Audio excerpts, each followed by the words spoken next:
तो सबसे पहले अभी क्योंकि एग्ज़ाम्स बहुत करीब हैं और हर जगह हम देख रहे हैं कि बच्चे एग्ज़ाम को लेकर के और काफ़ी परेशान हो रहे हैं। हमने पिछले 2 सप्ताह से लगातार हम इस पर काम कर रहे हैं, कैसे स्टूडेंट्स को जो है एग्ज़ाम्स के लिए तैयार किया जाए बिना किसी स्ट्रेस के, बिना किसी तनाव के।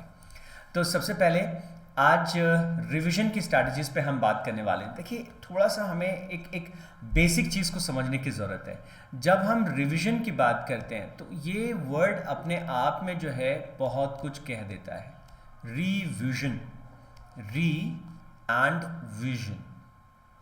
लेकिन अक्सर मैं स्टूडेंट्स को कहता हूँ, बहुत बार जब रिवीजन की बात आती है तो रिवीजन की जगह स्टूडेंट्स करते हैं reading. Maximum number of students जो हैं वो रीडिंग के फॉर्मेट पे जाते हैं, ना कि वो रिवीजन कर रहे होते हैं। तो इन दोनों के डिफरेंस को हमें समझना है, और हमें समझना है कि जब हम रिवाइज कर रहे हैं चीज़ों को, या कई बार हम रिवीजन को देखिए ये भी कहते हैं रिव्यू करना, या हम कहते हैं रिवाइज करना। आप कोई भी वर्ड देखिएगा, पर हमेशा हम देखते हैं कि अच्छा दोबारा से देखना है, रिव्यू करना है, रिविजन करना है। तो ये इसकी सही स्ट्रैटेजी क्या होनी चाहिए सो दैट स्टूडेंट्स जो हैं वो अपने एग्ज़ाम में बेस्ट ऑफ द परफॉर्मेंस कर सकें, अच्छा वो स्कोर कर सकें। तो इसके अलग अलग स्ट्रैटेजीज़ क्या हैं, मैं क्विक इन स्ट्रैटेजीज़ पे आपके साथ बात करने वाला हूं। तो let's directly go to this. सबसे पहले एक छोटी लेकिन बहुत ही महत्वपूर्ण चीज़ जिसे मैं कहता हूं, create a revision time table. आपका रिवीजन का जो है वो एक टाइम टेबल सबसे पहले आपके पास तैयार होना चाहिए, और अगर ये नहीं है तो फिर बड़ी प्रॉब्लम है। तो जो आपको पढ़ना है, इस रिवीजन के टाइम टेबल को कैसे सेटअप करना है, थोड़ा सा इसको एक बार देख लीजिए टाइम के साथ। और जब एग्ज़ाम के समय में आप टाइम को प्लान करते हैं तो ख़ास तौर से 3 तरह के टाइम को आपको प्लान करना होता है। अब आप कहेंगे कि ये 3 तरह का टाइम कौन सा है? एक जिसे मैं कहता हूँ ऑफ टाइम। एग्ज़ाम में सबसे पहले आप इसे प्लान करिए, ऑफ टाइम। ऑफ टाइम का क्या मतलब है? वो समय जब मैं थोड़ा रिलैक्स करूँगा, वो समय जब मैं थोड़ा आराम करूँगा, वो समय जब मैं किसी तरह की टेंशन नहीं करूँगा, आई जस्ट रिलैक्स। ये मेरा ऑफ टाइम है। सबसे पहले एग्ज़ाम के समय जब आप अपने टाइम टेबल को प्लान करने की सोचें तो ऑफ टाइम को प्लान करें। देखो, मैं इस दिन संडे को मैं शाम को 3 से लेकर 7 के बीच कोई पढ़ाई नहीं करूँगा। तो ऑफ टाइम सबसे पहले प्लान करना चाहिए। द रीज़न बीइंग, इंसान का जो माइंड है वो प्लेजर सीकिंग है, वो हमेशा जो है वो ग्रेटिफिकेशन की तरफ भागता है। ये इंसान के ब्रेन की एक ख़ास मैकेनिज़्म है। तो इंसान को हमेशा क्या चाहिए होता है? अरे अच्छा लगना चाहिए, बेहतर लगना चाहिए, हाँ अच्छा मज़ा आना चाहिए। तो ग्रेटिफिकेशन के पीछे हमारा माइंड भागता है। इसलिए बच्चों को हमेशा सबसे पहले जब भी वो अपना टाइम टेबल प्लान करें, सबसे पहला काम ये होना चाहिए कि वो अपना ऑफ टाइम प्लान करें कि मुझे जो है कब कब कौन कौन से स्लॉट्स में पढ़ाई नहीं करनी है। दैट इज़, तो जब ऑफ टाइम हो गया तो जैसे ही सेंस ऑफ ग्रेटिफिकेशन आता है कि चलो यार थोड़ी देर टीवी देख लेते हैं, चलो थोड़ी देर मस्ती कर लेते हैं, then whatever idea comes to your mind, आप अपने ऑफ टाइम में उस आइडिया को तुरंत ही जो है वो शिफ्ट कर सकते हैं। You can send that idea, अच्छा चलो टीवी देखना है, हाँ ये मेरा ऑफ टाइम है, टीवी बिल्कुल देखेंगे, लेकिन ये देखेंगे कब? इस वाले टाइम स्लॉट में देखेंगे।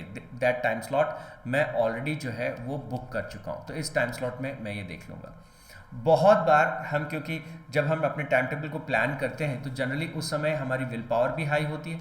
जब भी आप टाइम टेबल बनाते हैं, विल पावर इज़ हाई, और साथ ही साथ जो मोटिवेशन का लेवल होता है टाइम टेबल बनाते हुए वो भी हाई होता है। तो एक तरफ मोटिवेशन ज़्यादा है, दूसरी तरफ विल पावर भी ज़्यादा है। जब ये दोनों मिलकर के, और उस स्टेट ऑफ माइंड में जब आप टाइम टेबल बनाते हैं तो आप अपने सामने हमेशा बड़े लक्ष्य रखते हैं। ग्रेट, और बुरी बात नहीं है बड़े लक्ष्यों को रखना। द थिंग इज, वो बहुत ज़्यादा आइडियलिस्टिक होता है टाइम टेबल, परफेक्शन की तरफ जो है वो जा रहा होता है टाइम टेबल, तो इसलिए उसके टूटने की संभावना बहुत ज़्यादा होती है। उसमें अगर वो सेम मोटिवेशन और सेम विल पावर अगर आप मेंटेन करते चले जाएं तब जाकर के कभी हम, लेकिन ऐसा नहीं होता, इसका आपको भी बहुत अनुभव है। इसलिए हमें क्या चाहिए सबसे पहले, क्योंकि हमें अपने माइंड को हैंडल करना है, माइंड को बार बार हमें अपनी तैयारी पे लाना है, इसलिए सबसे पहले ऑफ टाइम को प्लान करिए टाइम टेबल में। दूसरी इंपॉर्टेंट बात, जब आप अपने टाइम टेबल को प्लान कर रहे हैं तो दूसरी इंपॉर्टेंट चीज़ जो आप इसमें डालेंगे वो क्या है? इसे मैं कहता हूं planning time, plan time, right, off time and then plan time. Every day का जो आपका टाइम टेबल है, बहुत बार स्टूडेंट क्या कहते हैं कि बस this is one day plan. आप एक दिन का टाइम टेबल बनाते हैं, वन डे का टाइम टेबल बनाते हैं, एंड देन यू सेज बस अब daily daily I will follow this only, और ये बड़ा मुश्किल होता है, this is not easy, you know. तो फिर क्या करना चाहिए, डेली के आपके टाइम टेबल में आपको एक समय को ब्लॉक करना होता है, एवरी डे से 30 minutes, that is my plan time. और ये आप तय कर लीजिए कितनी बजे होगा। तो आप कहते हैं कि चलो रात को डिनर के जस्ट बाद ये मेरा 9:30 बजे, 9 बजे, 8 बजे, whatever time suits to you, से 9 to 9:30 is my plan time. अब इस प्लान टाइम में आप क्या करेंगे, आप कोई पढ़ाई नहीं करेंगे, आप सिर्फ रिव्यू करेंगे क्या करना है, कैसे करना है। और इस प्लान टाइम में जो है पूरे के पूरा आप योजना पे काम करेंगे। प्लान टाइम आप योजना पे काम करेंगे कि भाई मेरे को कब क्या पढ़ना है, कल मैंने क्या पढ़ना है, परसों मुझे क्या पढ़ना है। हमेशा अपने प्लान को अपडेट करते रहेंगे, क्या गलतियां हो रही हैं, क्या चीज़ें मुझसे छूट जा रही हैं, क्या मुझसे हो नहीं पा रहा है, तो आप अपने प्लान टाइम पे फोकस करेंगे। और तीसरी और इम्पॉर्टेंट चीज़ जो है, इन दोनों को अगर आपने ठीक से किया है तो फिर तीसरी चीज़ आती है आपका study time. You got my point. तो हम जब भी टाइम टेबल बनाते हैं, अगर हम ये दो चीज़ों को उसमें नहीं डालेंगे और सिर्फ स्टडी टाइम को डालेंगे तो टाइम टेबल को फॉलो करना बहुत मुश्किल होता है। तो सबसे पहले create a revision time table, and revision time table में तीनों को लेकर के जो स्टडी टाइम है, उसी स्टडी टाइम में आपका रिवीजन टाइम भी आपको ब्लॉक करना है। Every day these many hours I am going to revise, ठीक है। और क्योंकि साल भर आपने खूब पढ़ाई की है तो अब सारी चीज़ों को आपको रिवाइज करना है, तो your study time is actually your revision time, ठीक है। तीन तरह की चीज़ों में अपने टाइम टेबल को, तीन तरह के उसमें हमको ब्लॉक करना है, राइट। चलिए फिर हम थोड़ा सा देखते हैं, टाइम टेबल हमारे पास रेडी है, तो फिर अगली चीज़ पे हम बात करते हैं। Decide your time table approach. आपकी जो अप्रोच है टाइम टेबल की वो कैसी होनी चाहिए। Now this may be a different kind of question, right. आपको थोड़ा अजीब लग रहा होगा कि टाइम टेबल की अप्रोच का क्या मतलब है। See which kind of student you are. जैसे हर स्टूडेंट के लिए ना अपना टाइम भले ही सबके पास 24 घंटे बराबर है, लेकिन आपकी जो अपने समय के लिए एक अप्रोच है। लेट्स से एक स्टूडेंट है जो सीबीएसई बोर्ड को टॉप करना चाहता है, तो वो जब अपना टाइम टेबल प्लान करेगा that will be all together different, right. और एक स्टूडेंट जो कि सीबीएसई में 90% स्कोर करना चाहता है, और एक स्टूडेंट वो जो सीबीएसई में लेट्स से 80% स्कोर करना चाहता है। तो जो बच्चे जिस तरह के उनके माइंडसेट्स हैं, उन्हीं के हिसाब से वो अपने गोल के हिसाब से जो है वो अपने अपने टाइम टेबल को जो है वो अप्रोच करते हैं ना। आपका अपने टाइम टेबल को लेकर के और क्या अप्रोच रहना चाहिए, यहाँ पे एक बहुत छोटी सी चीज़ मैं आपको बता देता हूँ। मैं यहाँ कहता हूँ कि दिस टाइम टेबल थिंग, इसको आप एक बहुत इम्पॉर्टेंट बट बहुत ही कमाल का कॉन्सेप्ट है, जिसे मैं डेमोक्रेसी रूल या वोट रूल कहता हूँ, वोट प्रिंसिपल, वोट रूल। ये क्या है, इसको थोड़ा ध्यान से आप समझिएगा। जब भी हम टाइम टेबल बनाते हैं, राइट, कभी भी हमने टाइम टेबल बनाया, और टाइम टेबल बनाने के बाद क्या होता है, now you have to stick to it. और टाइम टेबल में हर बार आपको एक निर्णय लेना पड़ता है। देखिए, मेरे को अभी स्टडी करनी है, या मेरा प्लानिंग का टाइम है, या मेरा ऑफ टाइम है। बहुत बार क्या होता है, आप स्टडी टाइम में या रिवीजन के टाइम में ऑफ लेना चाहते हैं, ठीक है ना। अब आपने क्या किया, ये टेंडेंसी हर बार आपके पास आएगी, हर बार। फिर आपका दिमाग आपको क्या कहेगा, लालच देगा कि मैं एक काम करता हूँ, जब ऑफ टाइम मैंने प्लान किया, उस ऑफ टाइम में मैं जो है वो स्टडी कर लूँगा। तो हम क्या करते हैं, अपने माइंड के साथ जो है वो प्ले करते हैं। अगर आपकी जो अप्रोच है वो फ्लेक्सिबल अप्रोच है, फ्लेक्सिबल है, तो क्या होने वाला है, this is going to be mess. हर टाइम जो है आपको ये डिसाइड करना पड़ता है, और हर टाइम क्या है, आपके सामने ये दोनों विकल्प होते हैं। एक विकल्प होता है you have to stick to your time table. आपको अपने जो आपने अपने लिए तय कर लिया है, आप अपने प्लान के हिसाब से जाएंगे, जो आपने तय कर लिया है आप उसके हिसाब से जाएंगे, या फिर आप फ्री फ्लो में जाएंगे। तो फ्री फ्लो, ठीक है, मैं तो अभी कल से फिर देखूंगा, दोनों में से। तो आप दोनों में से किसी एक चीज़ को वोट करेंगे, either you will say okay this time I go with this.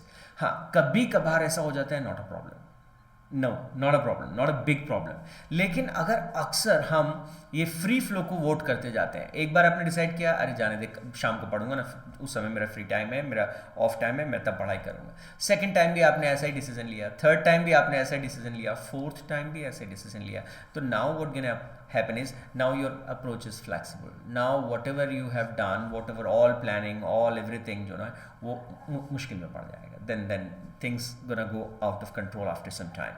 तो आपको ये देखना है कि मेरी अप्रोच जो है वो I'll stick to my plan every time। मेरे मन में जब वो चॉइस की बात होगी, ये करना है कि ये करना है, no, I have no confusion. मुझे जो मैंने तय कर लिया है उसको मुझे लगातार फॉलो करना है। तय करते समय मैं अपने आप से बार्गेन कर सकता हूँ, लेकिन once I have decided, that's it. तो हर बार डिसीजन के समय आप किसे वोट करते हैं उसके ऊपर आपका पूरा जो सिस्टम है वो टिका रहता है। हाँ, एक और इम्पॉर्टेंट बात है, कब और कहाँ। जब आप रिवीजन की बात करते हैं तो हमेशा रिवीजन को प्लान करना बहुत आसान होता है। आप कहते हैं ठीक है, I will revise and I will revise this thing in 3 hours, और आप जो है वो सोच के और आप निश्चिंत हो जाते हैं, मैंने टाइम टेबल में इसको टाइम को ब्लॉक कर दिया है, कल शाम को मैं 3 बजे से 6 बजे के बीच में जो है मैं ये रिवाइज करूँगा, I do this, okay, this is what my time is. Now this is not enough. अगर आप रिवीजन में डीप जाना चाहते हैं तो उसके साथ जब आपने टाइम फ्रीज किया है तो टाइम के साथ साथ where are you going to do it, तो उसके साथ ही साथ जो है वो आपको कोशिश करना चाहिए कि जो प्लेस है उसको भी विजुअलाइज कर लें, प्लेस को भी अपने दिमाग में जो है वो बिठा लें, इस पर्टिकुलर जगह पे मैं ये करने वाला हूँ, and then you will see that everything will change. जब आपको पता है कि मैं कहाँ करने वाला हूँ और कब करने वाला हूँ, आपके दिमाग में आपने एक छोटा सा विजुअल पहले से ही डाल दिया है, उसकी एक विजुअल प्लान आपके दिमाग में चला गया है, दिस विजुअल इमेज और this visual plan will pull, आपको जो है वो उस काम के लिए वो प्रेरित करेगा। अगर उस जगह आप पहुँच गए टाइम से, सब कर दिया, then your mind will support you. और साथ ही साथ जब आप रिवीजन की बात करते हैं तो रिवीजन के अलग अलग तरह के मेथड्स होते हैं। अब हम इन पे थोड़ा सा डिटेल में आते हैं। जब भी आप रिवीजन करते हैं तो know how you work best, आपका रिवीजन का जो सबसे इफेक्टिव स्ट्रेटजी है वो क्या है, कौन सी चीज़ है जो आप पर बेस्ट तरीके से काम करती है। मुख्यतः जो लर्नर्स होते हैं, जो स्टूडेंट्स होते हैं, अलग अलग तरह के स्टूडेंट्स होते हैं। तो देखिएगा, एक वो स्टूडेंट्स हैं जो लिसनर्स हैं, तो लिसनिंग पे उनका फोकस रहता है। तो क्या करेंगे, कोई भी चैप्टर है उस चैप्टर का वो ऑडियो ले लेते हैं और उसको सुनते जाएंगे, ठीक है, और साल भर वो ऑडियो नोट्स बनाते हैं, या फिर वो जो पहले से बने बनाए ऑडियो नोट्स होते हैं उनके पास होते हैं। तो लिसनिंग क्योंकि उनकी एक खास क्षमता है, तो वो ऑडिटरी लर्नर्स हैं, इसलिए listening can be very good, very powerful strategy for them. But there are others, हम में से ज़्यादातर लोग जो है वो विजुअल लर्नर्स होते हैं, मैक्सिमम विजुअल लर्नर्स होते हैं।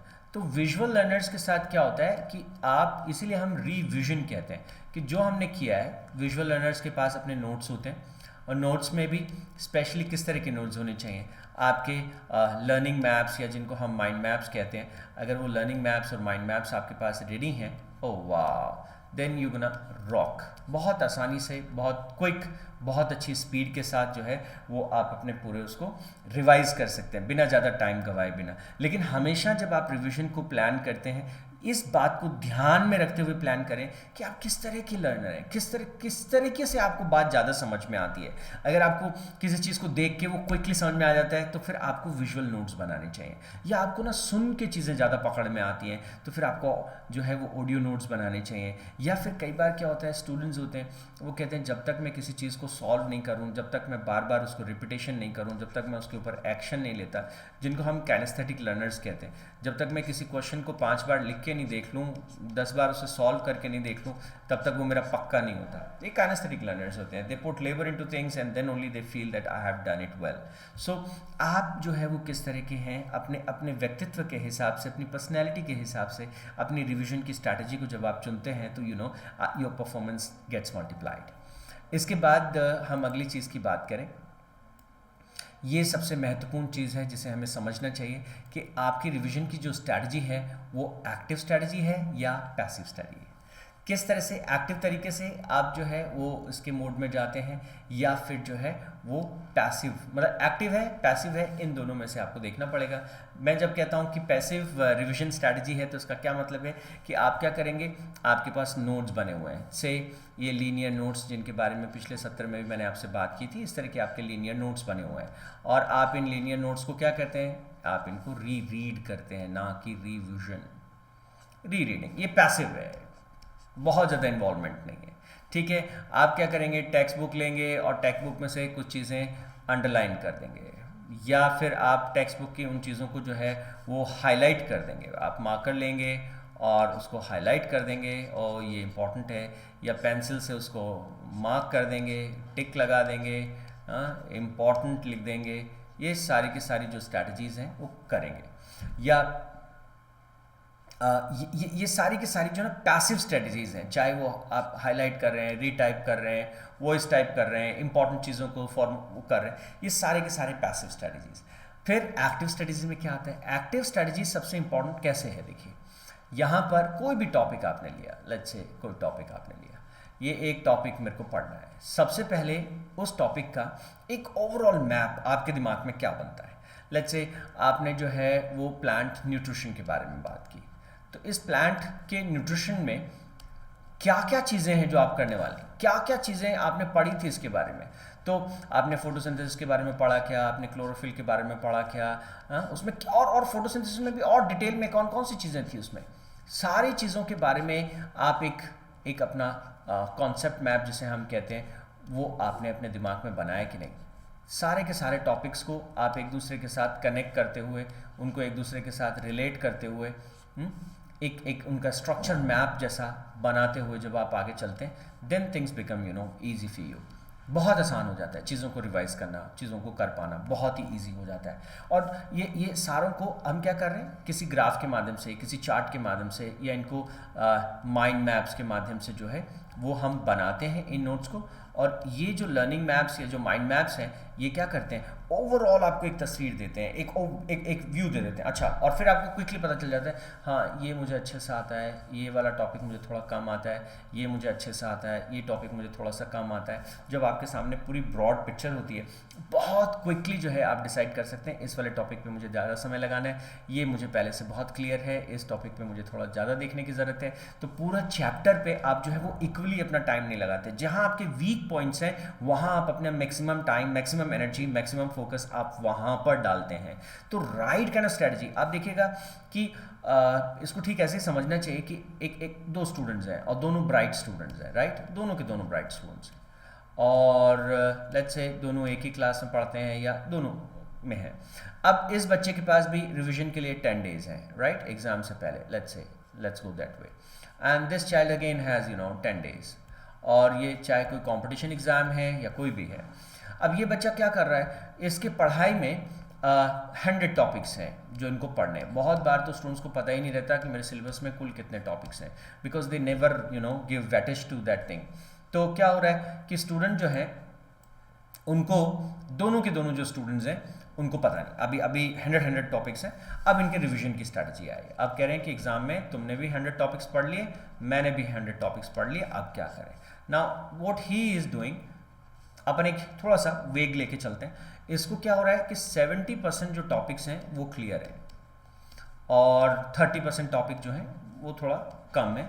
इसके साथ भी यही है, 70% टॉपिक क्लियर है और 30% थोड़ा कम क्लियर है। दोनों का सिलेबस स्टेटस एक ही तरह से, क्योंकि एक ही टीचर ने पढ़ाया है तो एक ही तरह की अंडरस्टैंडिंग है, सब है। अब एग्जाम की रिवीजन स्ट्रेटजी की बात करते हैं। इस स्टूडेंट ने क्या रिवीजन स्ट्रेटजी अडॉप्ट की है, इसने कहा कि देखो ये 70% जो टॉपिक हैं वो मुझे पहले से ही बहुत अच्छे से आते हैं, तो वो क्या करता है, इन 70% टॉपिक्स पे जो है वो अपना 30% टाइम डालता है, और जैसे वो 30% अपना टाइम डालता है, ये टॉपिक उसके बहुत ज़्यादा अच्छे हो जाते हैं, इन टॉपिक्स को वो 100% कवर कर पाता है, ठीक है। और दूसरा, ये जो बचे हुए जो 30% टॉपिक्स हैं, इस पे क्या करता है, वो अपनी प्लानिंग करता है, और जो 70% जो उसका टाइम है वो इन टॉपिक्स को क्लियर करने पे वो और ज़्यादा लगाता है। तो एक बैलेंस स्ट्रेटजी बनाता है कि मुझे 100% करना है, जितने मुझे मेरे पास टॉपिक है मैं उनको मैक्सिमम जो है वो तैयार कर लेना चाहता हूँ, कोई तरह की मैं कसर नहीं छोड़ना चाहता, किसी तरह की सेलेक्टिव रीडिंग प्रोसेस में मैं नहीं जाना चाहता। तो ये अपना उस तरह से कौन से टॉपिक पर कितना टाइम, कितनी एनर्जी, कितना एफर्ट लगाना है, उसको प्रॉपर प्लान करके then he is coming with that strategy. Now this student, what he is doing, he is putting all time, all effort, all energy equally on every topic. तो क्या हो रहा है कि 70% चीज़ें पहले भी आती थी, इन 70% चीज़ों के ऊपर बाद में पता चला कि इस पर 70% टाइम खर्च हो गया, क्योंकि सारे टॉपिक्स पे इक्वल टाइम खर्च हो रहा है, और इसके ऊपर जो है वो 30% टाइम खर्च हुआ, लेकिन 30% में ना इसको बहुत अच्छे से तैयार नहीं हो पाए ये टॉपिक्स।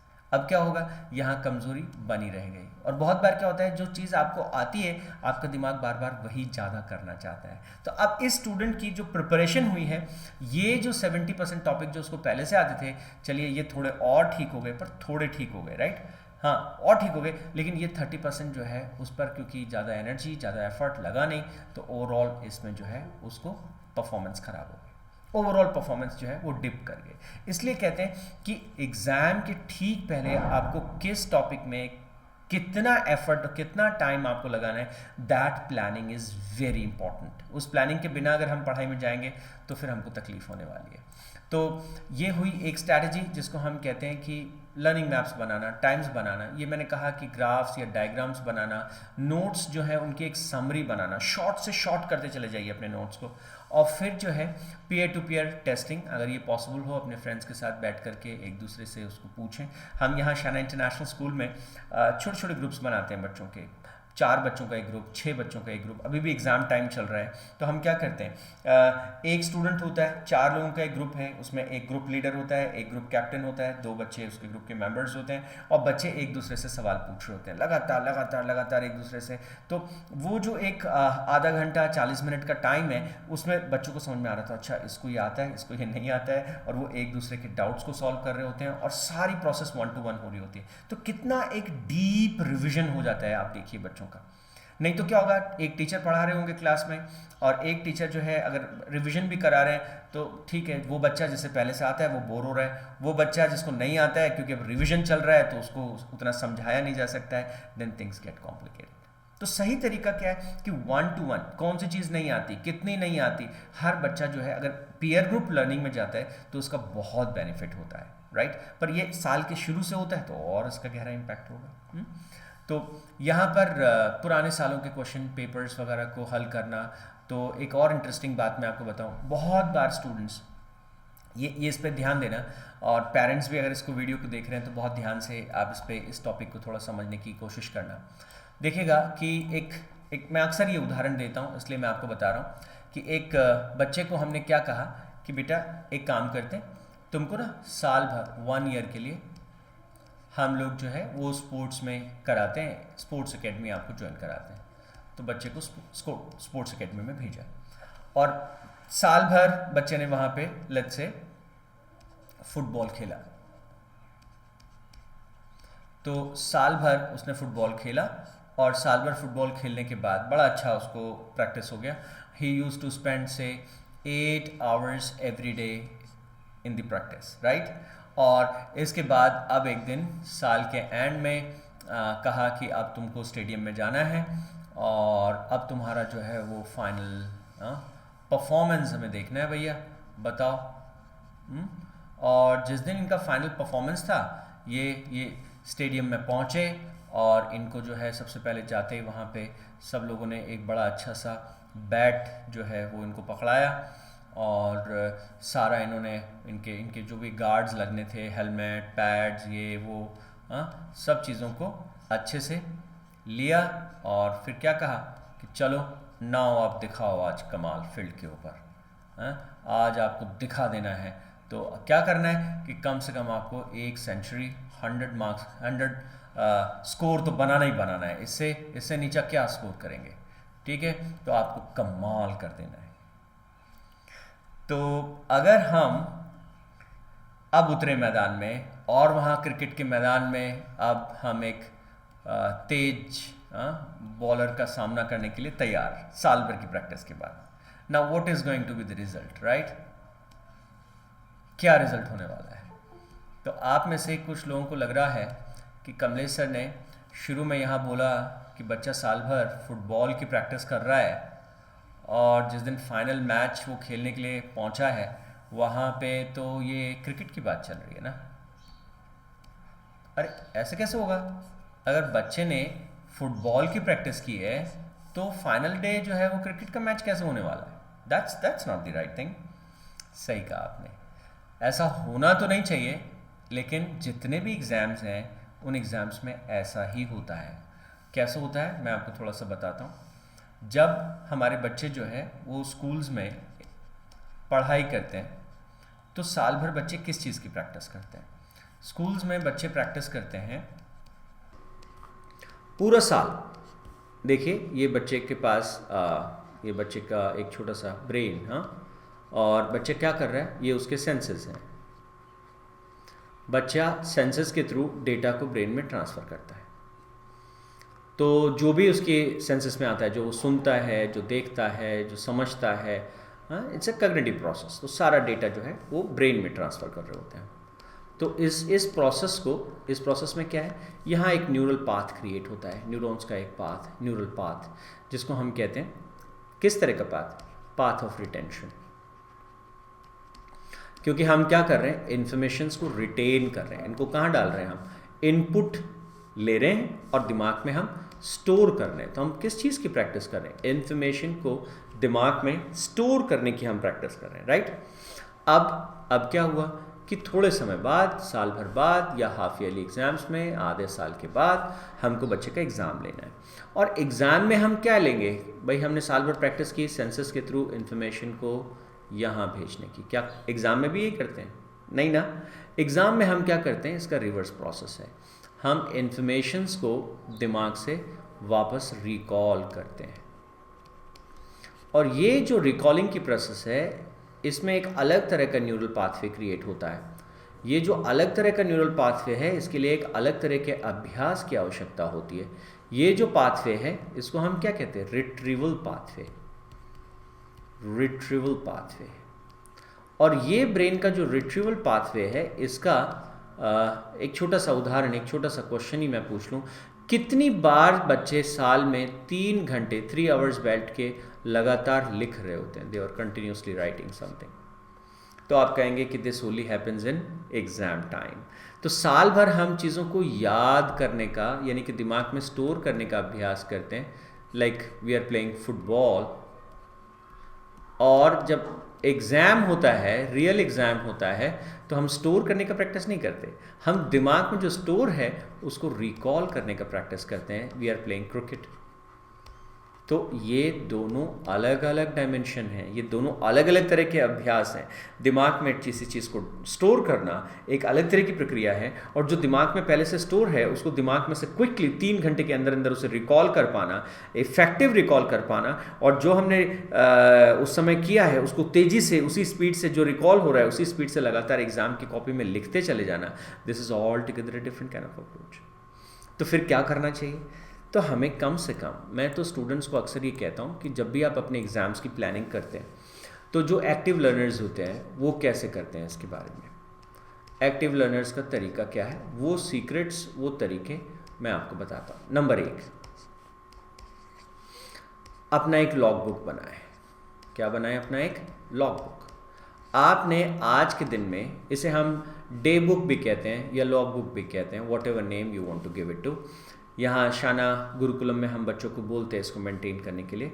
इस डे बुक में आप क्या करते हैं, आप अपने डेली के जो आप कर रहे हैं, डेली जो लर्निंग आउटकम है, आपने आज क्या सीख लिया, आज आपने क्या पढ़ लिया, आज आपने क्या याद किया, किस पे आपने काम किया, डेली के जो आउटकम्स हैं उनको आप लिस्ट करते चले जाएं। उनको आप एक लिस्ट बनाएं। आज मैंने क्या किया, मैंने आज ये फोटोसिंथेसिस पढ़ा, मैंने आज जो है वो न्यूट्रिशन पढ़ा, मैंने आज जो है वो कार्बन कंपाउंड्स के बारे में पढ़ा, मैंने आज रिएक्शंस के बारे में पढ़ा, आज मैंने जो है वो डाइजेशन के बारे में पढ़ा। और जो जो टॉपिक आपने पढ़े, यहाँ जो लिस्ट हम बना रहे हैं, that list is of the different topics.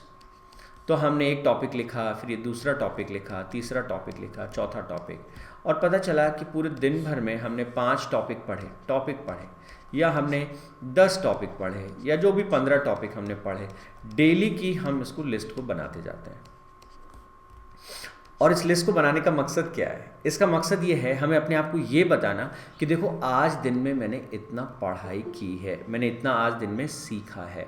Even जब आप अभी एग्ज़ाम का टॉप टाइम है, इस समय जब आप रिवीजन कर रहे हैं तो रिवीजन के समय भी आपको क्या करना चाहिए? मैंने कौन कौन से टॉपिक्स का आज रिवीजन कर लिया है उसकी आपको एक लिस्ट बना लेनी चाहिए। मैंने आज ये टॉपिक का रिवीजन किया। आप अपनी इस लिस्ट में उन टॉपिक्स के नाम लिखते जाइए और इसके ऊपर क्लिक कर दीजिए। ये आता है, ये आता है, ये मैंने रिवाइज कर लिया, ये आता है। अच्छा हो अगर आप इसके सामने ये भी लिख दें कि ये पर्टिकुलर टॉपिक का वेटेज क्या है एग्जाम में, या आप लिख भी दें कि ये मुझे 90% क्लियर है, ये मुझे 80% क्लियर है। अगर इस टॉपिक में कोई क्वेश्चन है, कोई डाउट है तो उसको भी अपनी लॉग बुक में लिख सकते हैं। इसमें मेरे को क्लियर है, ये मेरे को 100% क्लियर है, इसमें मुझे 100% क्लियर है। ये एक पर्टिकुलर टॉपिक है जिसमें मुझे टीचर से हेल्प चाहिए, ये मुझे केवल 10% ही आता है या मुझे बिल्कुल नहीं आता है, तो आई नीड हेल्प, राइट। ये जो एक लिस्ट है रिवीजन के समय आपको डेली बेसिस पे बनानी चाहिए। रात को जब सोने जाएंगे तो 2 तरह के प्रभाव होंगे। एक पहला आपको ना एक सेंस ऑफ अचीवमेंट होगा, अरे वाह मज़ा आ गया। एक अचीवमेंट, एक हैप्पीनेस जो है आप एक्सपीरियंस करेंगे, और एक कॉन्फिडेंस जो है वो आप अनुभव करेंगे। ओह वाह मैंने आज ये किया। यू गॉट माई पॉइंट, ठीक है ना। तो ये कॉन्फिडेंस आपको होगा, ये मज़ा आएगा आपको उसको करने में। तो सेंस ऑफ हैप्पीनेस और एक अचीवमेंट का सेंस होना, और साथ ही साथ ये जो लिस्ट है मैंने क्या क्या पढ़ा, इसका जब लगातार आप रिवीजन कर रहे हैं तो वीकेंड में लेट्स से सैटरडे और संडे, तो मैं स्टूडेंट्स को क्या बोलता हूँ, कभी भी अपने सैटरडे को अगर आप स्ट्रॉन्ग रिवीजन स्ट्रैटेजीज की बात कर रहे हैं, एग्जाम स्ट्रैटेजीज की बात कर रहे हैं, तो every Saturday I am telling you, every Saturday should be your revision day.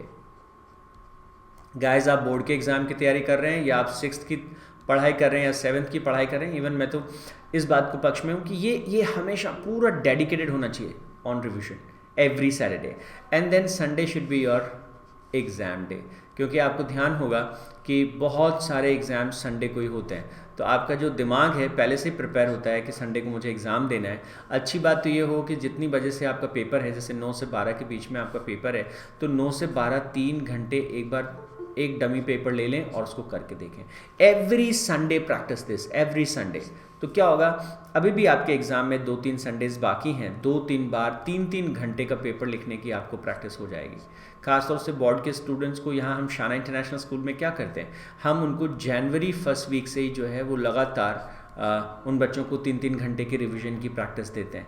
तो कई बार तो बच्चे जो होते हैं वो मतलब अभी फरवरी आते आते शायद आपको सुन के आश्चर्य लगे, पर 20-20 बार 22-22 बार बच्चे जो हैं, मे बी लिटिल मोर, इतने टाइम्स 40 टाइम्स वो जो है वो 20-30 टाइम्स वो है 3-3 घंटे के स्लॉट में बैठ के वो पेपर देते हैं।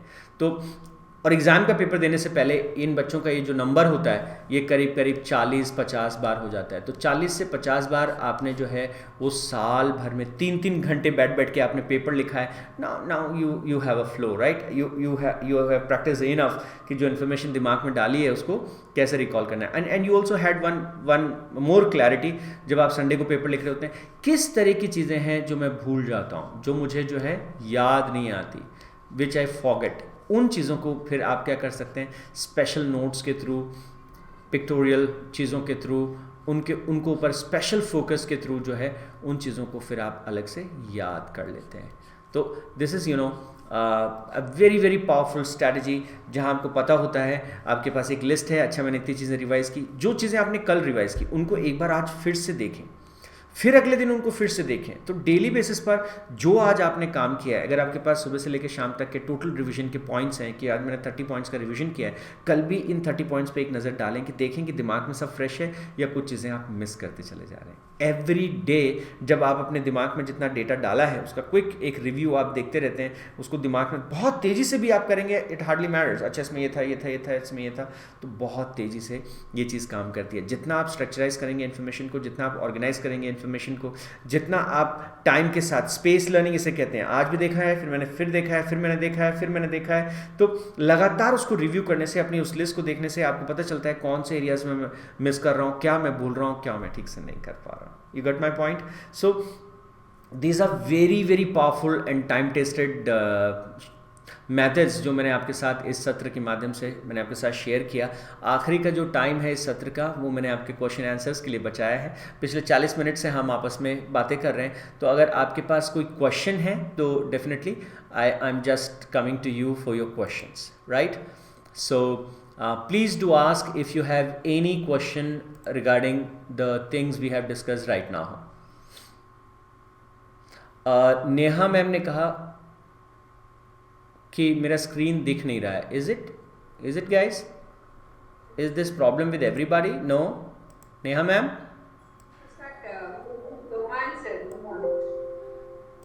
okay, but now it is clear, right? Fine. So any other question like yes Rakesh ji? Okay, any question guys? Oh that's wonderful. तो किसी की तरफ से कोई ज़्यादा क्वेश्चंस नहीं है, दैट्स रियली गुड। ठीक है, तो आज के सत्र में जो चीज़ें हमने डिस्कस की, मैं आपको एक क्विक जो है रिव्यू करता हूँ। जो मेन चीज़ें मैंने आपसे कहा करने के लिए, उनको एक बार हम तेज़ी से देखते हैं और उसके बाद आज के सत्र को हम कंक्लूड करेंगे। Let's have a quick look. तो मैंने आपसे क्या कहा कि अगर हम एग्ज़ाम की बात कर रहे हैं, रिवीजन की स्ट्रैटेजीज़ की बात कर रहे हैं, सबसे पहले हमें एक टाइम टेबल बनाने की ज़रूरत है। इस टाइम टेबल में 3 तरह की चीज़ों को लेने की ज़रूरत है। अगर तीनों में से किसी एक चीज़ को हमने छोड़ दिया तो ये टाइम टेबल मैं आपको बता रहा हूँ 2-3 दिन से ज़्यादा चलेगा नहीं। तो पहली चीज़ क्या है? Of time. Of time is very important. इसके बहुत से फ़ायदे हैं। मेंटल ग्रेटिफिकेशन को हम दूर कर सकते हैं, उसमें हम उसको प्रोक्रेस्टिनेट कर सकते हैं कि चलो ऑफ टाइम में करूँगा। Plan time, every day you should have 20 minutes to half an hour कि मैं कल क्या करने वाला हूँ, परसों क्या करने वाला हूँ, जो पहले तय किया था वो हुआ नहीं हुआ। अगर ये 2 चीज़ें, ज़्यादातर स्टूडेंट इन दोनों चीज़ों को नहीं करते, प्लान टाइम नहीं रखते टाइम टेबल में। For every day there should be 20 minutes to 30 minutes, and off time को वो प्लान नहीं करते कॉन्शियसली। इसकी वजह से दिमाग भटकता रहता है और उनको लगता है मैं बहुत लेबर कर रहा हूँ, बहुत मेहनत कर रहा हूँ, and I need break, and they take break on wrong time. ठीक है ना? तो ये, और तीसरा स्टडी टाइम। और स्टडी टाइम में जो आपने उसका प्लॉट चुना है, मैंने पिछले सत्र में भी आपसे कहा था कि आपको बहुत कॉन्शियसली चुनना पड़ता है कि रिवीजन का कौन सा समय, पढ़ाई का कौन सा समय अपनी एनर्जी के हिसाब से अपने टाइम टेबल को मैप करते हुए आपको करना चाहिए। मैंने कहा कि क्या अप्रोच रखनी चाहिए। एक अप्रोच होती है कि ठीक है मैंने टाइम टेबल बना लिया, आई एम फ्लेक्सिबल, आज फिर चेंज कर दिया, कल फिर चेंज कर दूंगा, फिर वापस चेंज कर दूंगा। You should not go like that.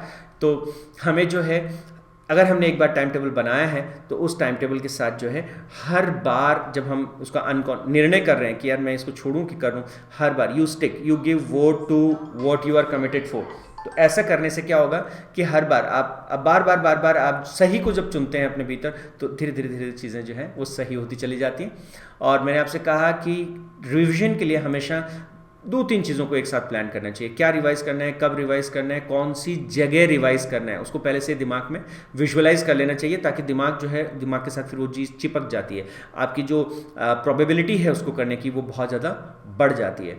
और मैंने आपसे कहा कि किस तरह की रिवीजन स्ट्रैटेजी आपकी है। आप ऑडियो लिसनर हैं तो आपको उस तरह की स्ट्रैटेजी ऑप्ट करनी चाहिए। आप विजुअल लर्नर हैं या फिर आप जो है वो काइनेस्थेटिक लर्नर हैं, depending on your learning style your strategy should be there. और फिर मैंने आपसे कहा कि एक्टिव लर्नर्स और पैसिव लर्नर्स। तो अगर पैसिव लर्निंग आपको करनी, कहाँ कौन से टॉपिक में पैसिव लर्निंग करनी है। कई बार passive learning is also good, but you need to understand कहाँ पे इसको करना है। Most of the time you should work like a active learner. और एक्टिव लर्निंग में क्या क्या होना चाहिए वो मैंने आपके साथ थोड़ा डिटेल से मैंने बात की।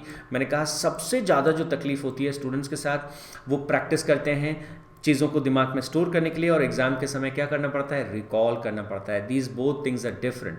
सो न्यूरल रिटेंशन पाथ उनका स्ट्रॉन्ग होता चला जाता है, लेकिन एग्जाम में हमको न्यूरल रिट्रीवल पाथ जो है वो परफेक्ट होना चाहिए। तो उसका अभ्यास हमको करना चाहिए। उसके लिए मैंने कहा कि 5 दिन सप्ताह में पढ़ाई करें, सैटरडे को कंप्लीट रिविजन करें, संडे को अपने आप को 3-3 घंटे के स्लॉट में, 2 स्लॉट में, 3 स्लॉट में, whatever you are comfortable with, लिख कर और उसकी हमको प्रैक्टिस करनी चाहिए, सो दैट हम जो है एक आदत में चीज़ों को डाल लें। तो this is how the whole thing is in short. मैंने आपको बताया। मेरे यूट्यूब चैनल पे आप जाएंगे तो वहाँ बहुत से और एग्ज़ाम स्ट्रैटेजीज़ और टाइम के लेकर के कई और चीज़ें आपको सीखने देखने को मिलेंगी। एंड आई होप आपका जो एग्ज़ाम है वो बहुत अच्छा होगा and you are going to score very good marks. Thank you so much for watching. तो पेरेंट्स आप सब लोग आज के सत्र में आए, आप सब ने आई होप कुछ नई टिप्स आपको मिली होंगी। अमृता कटारिया जी ने हाथ उठाया। Ma'am, do you have any question to ask? Okay, शायद गलती से पुश हो गया होगा। But I like your session too much. Thank you so much Amita ma'am, God bless you all. बस हमारा मकसद ये है कि एग्ज़ाम के समय बच्चे बहुत तकलीफ़ में होते हैं, बहुत परेशानी में होते हैं, थोड़ा सा अगर हम उनको सपोर्ट कर दें तो वो एक बेहतर ज़िंदगी जी सकते हैं, खुशी के साथ, आनंद के साथ अपनी एग्ज़ाम दे सकते हैं, and they really can do wonders in life. Thank you to all of you, have a great evening, bye bye. Thank you Brijmohan ji, thank you Rakesh ji, thank you Amita ma'am, thank you to all of you, bye.